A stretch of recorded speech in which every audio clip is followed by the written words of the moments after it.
కార్యక్రమానికి విచ్చేసిన మీడియా మిత్రులందరికీ నమస్తే. నా పేరు శివరాత్రి ఐలమల్లు, స్టేట్ ప్రెసిడెంట్ని. ఈరోజు వివాద చేయడానికి ముఖ్య కారణం గత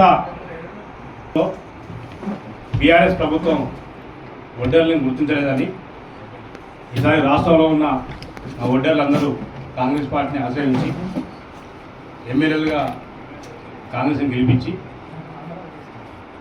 ప్రభుత్వం ఏర్పడిన తర్వాత కాంగ్రెస్ పార్టీ ప్రభుత్వం ఏర్పడిన తర్వాత ఈ ప్రభుత్వం ఒడ్డర్లకు ఇచ్చిన హామీలు మర్చిపోయింది, ఒడ్డర్లు మర్చిపోయింది. గత పోయిన సంవత్సరం మార్చి బడ్జెట్ అసెంబ్లీ సమావేశాల ముందు రాష్ట్రంలో ఉన్న 119 నియోజకవర్గాల ఎమ్మెల్యేలకు ఒడ్డర్లకు మీరు మేనిఫెస్టోలో పెట్టిన లెక్క ప్రకారంగా ఒడ్డర్ల కార్పొరేషన్ ఏర్పాటు చేయాలని వినతి పత్రం ఇవ్వడం జరిగింది.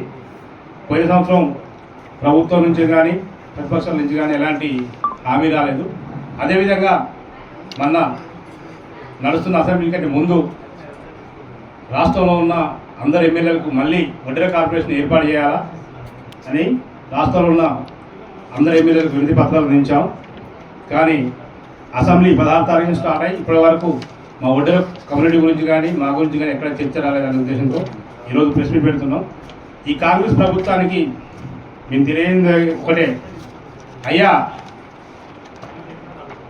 గతంలో వైఎస్ రాజశేఖర రెడ్డి గారి హయాంలో ఒడ్డెర కులాన్ని ఎస్టీలో చేరుస్తానని స్వర్గీయులు వైఎస్ రాజశేఖర రెడ్డి గారు బహిరంగ సభలో ప్రకటించారు.